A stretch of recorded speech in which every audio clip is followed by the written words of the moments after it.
Hello. We're now going to read Toro by Darby Carshut. Now we are reading chapter 6. If you haven't read all the other chapters or you haven't listened to me read all of them, you should probably do that.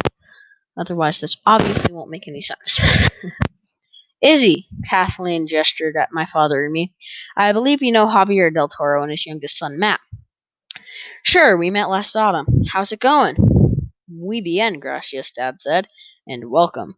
He turned towards the stallions. Before he could make introductions, Elsid stepped forward. Welcome indeed to your new home. He arched his neck, so did Turk, who shouldered past me. If they had been teenage boys, they would have been puffing out their chests and flexing their arms. I'm Elsid, the mayor said with a suspicious twitch of your ears. Well, yes, if you would care to. The pompous wide elder, she continued, deservingly named after one of the most famous noblemen and knights in the Spanish history. Still quite the warrior, but in the twilight of his fighting years, but in the twilight of his fighting years, sorry.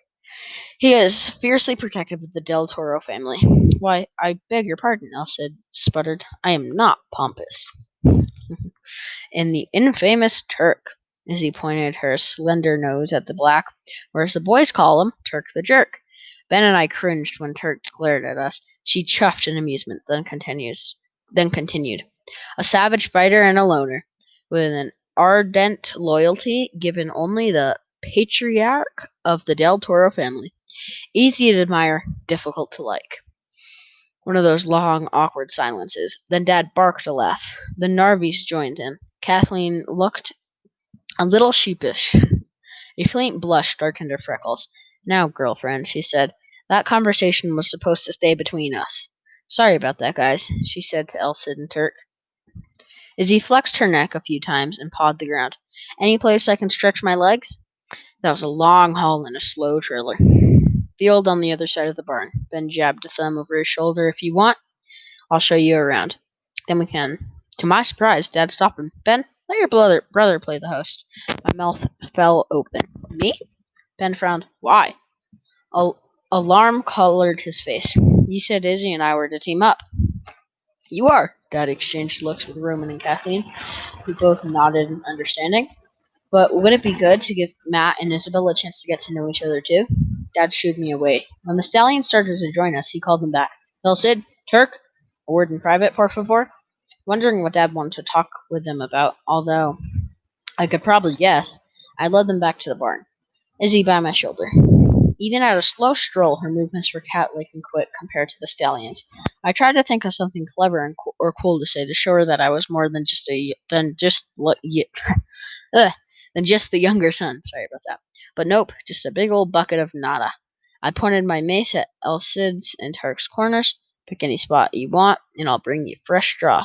Water barrels outside the door. We keep them open most of the time, unless it gets really cold. But that's just during the winter. Oh, and whenever you want groom, just let Ben or me know. Feed or do I graze? Both or either. Whatever you want. For feed, we've got mixed grain, plain oats, and alfalfa. Molasses too, if you want us to add it to your grain. Alcid likes that sometimes. And if you ever want a snack, there's apples, pears, carrots. May I see the wine list? I started to a halt. The what? I knew Turk shared a beer with Dad once in a while. But wine? You sound like a waiter. Oh, he crept up my cheeks. I'm such a dweeb. Seriously, dude, I'm here to help with the Skinner search and destroy. And to keep you guys safe. I'm not some pretty and pink princess. Got it? Got it. My heart sank right down to my boots. Great, just what we needed. Another Turk. I wondered why Ben had been so jazzed to have her join the team. But I appreciate you trying to make me feel at home. I really do. She butted me lightly with her nose. Ben was right. You're okay, kid. My heart rose, but both at her words and Ben's. So, maybe not like Turk. Want to check out the field now? Lead on, Maddie. I groaned. Should have guessed. Thanks, Ben. Can't we just pretend you didn't know about that nickname? What nickname? I grinned. Okay, then. We headed back out in the corner of the yard. We headed back out. In the corner of the yard, Dad still spoke in a low tone to the stallions. Roman and Kathleen were following Ben up the porch steps.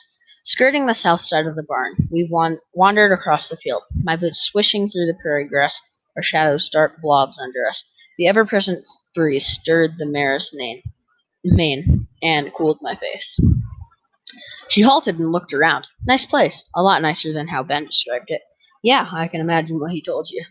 More open terrain than the Navarrese ranch. She scanned the area, her ears and nose working like crazy.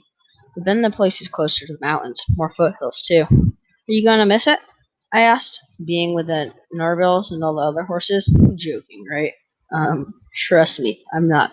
It's a relief to get away from those crop of fools. I swear they never stop. When they're nursing, they're babbling or running around. When they're not nursing, they're babbling or running around, bucking and chasing each other until they drop dead asleep. Usually right where I wanted to take a nap myself.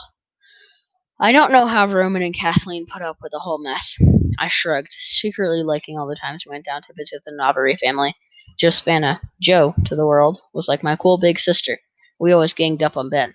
They also cared for any Andalusian mares, or our kind of Andalusian. They were cared for by the Andalusian mares, or our kind of Andalusians, who were with foal or had a young colt or filly. The mares were currently guarded by Roman's war brothers, the enormous stud Vasco. Both El Cid and Turk had come from Rancho de Navarre, although from different sires. A question popped in my head. Hey, did you know Turk? The jerk? Barely. I was still a young filly when Javier sent for him. He's a few years older than me, but no one seemed to like him much back at the ranch. Here either, except for Dad, for some weird reason that Ben and I still can't figure out. As long as Turk does his job and stays out of my way, that's all I care about. She swishes her tail. I never thought I'd be stationed up here with him. This is as far north as they got, wasn't it? I nodded, recalling all the times Dad told me and Ben about the knights and the war horses who accompanied the coffers from Spain to Mexico, then onward along the Camino del Cazador. Yeah, they hauled the coffers by ox cart from Mexico, then split up and buried the chests all over the southwest. Santiago del Toro volunteered to go the farthest north. That's how my family ended up here in Colorado. You guys are lucky. How so? Having to deal with just skinners? They disappear. Poof. When you destroy them, right? Well, yeah, pretty much, but how does that make us lucky? See, back at the Naviera Ranch, we got do, do and day. Kind of like goblins, right? Yep, nasty little trolls. They hang out on the foothills west of us, and man, do they smell when whacked. It's like stepping on a giant stink bug. They explode into green troll slime. Who you gonna call? What? Never mind. Anyway, the slime gets all over everything. The rest of us head upwind whenever Roman and Vasco come back from the hunt until they can hose themselves off. And that's on the charming note. I'm going to stretch my legs. As he trotted a few strides, then broke into a lope, knees lifted high and slender, legs churning. Picking up speed, she tossed her head and tore around the field. Mane and tail, golden war banners. Sometimes Dad once quoted to me, whispered in my head, "Thou shalt fly without wings and conquer without any sword." Oh, horse! I could almost see her wearing pieces of armor, the kind knights used to put on their steeds during the Middle Ages, long tassely things fluttering from the saddle skirt, checkered in red and blue. Although I had a feeling Izzy didn't do tassels. Bring it on, Skinners, I thought, or whatever else slithers out those coffers. We got war horses on our side. Circling back, she slowed to a bouncing jog and rejoined me. Oh, that's better, she sighed, flung out a long breath. Ugh, I can't stand riding in that trailer. Better than walking the whole way. True that, Izzy raised her head. Her mane rippled in the rising breeze and followed back over her withers, along her shoulders. That big mesa, she pointed her nose northward, beyond the low ridge, the hump? Yeah, right. So those cliffs beyond, is that the maze? Yep, about 2 miles away. I wouldn't mind a little incline work, say up to the top of the hump and go and the back down. Get a look at the maze while you're up there. She shifted sideways. You up for that? I'd be glad to take you.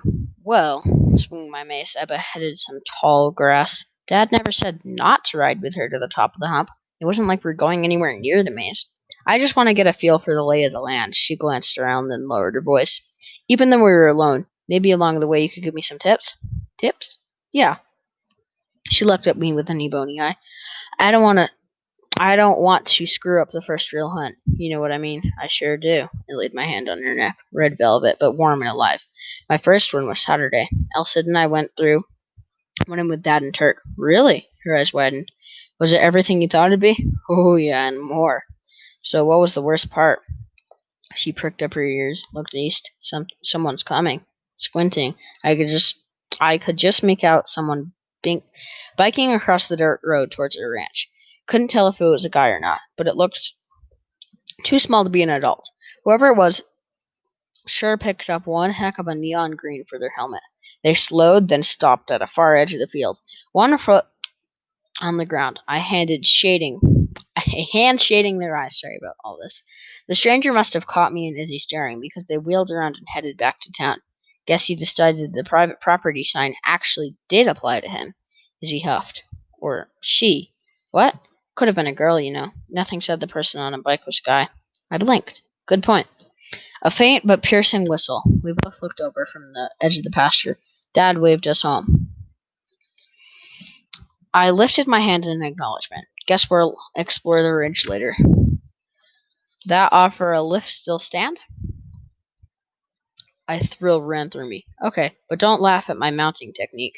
I looped my mace on my left wrist, then grabbed a fistful of mane, bent my knees and jumped. With an oof, I landed on my stomach. I wiggled higher and swung a boot over. Well, as he turned her head to me, I've seen worse. Sorry. My cheeks burned. I tightened my legs and gathered up 2 handfuls of mane. Okay, all set. Izzy didn't gallop. She floated. Each stride was a graceful roll, so different from Turk's teeth-rattling jolt or else its trampoline-like bounce. She sped up, attacking the terrain with her gusto, her strides smoothing out even more. Clinging to her mane, I leaned forward, my legs hugging her slender barrel. The wind hummed, a rousing tune in my ears. Might have been a Disney movie theme song. Roman said you were a good rider, she shouted over the shoulder. Light and balanced. Praise from Caesar. I grinned all the way home. And that is the end of chapter 6. Sorry if I didn't read it super good. I'm kind of tired. Doing a lot of schoolwork all day, and it's a little late. Well, it's not too late, but I'm just kind of tired. If you enjoyed it, please subscribe. If you have any comments or questions, just put them in the comments. Thanks for listening. Bye.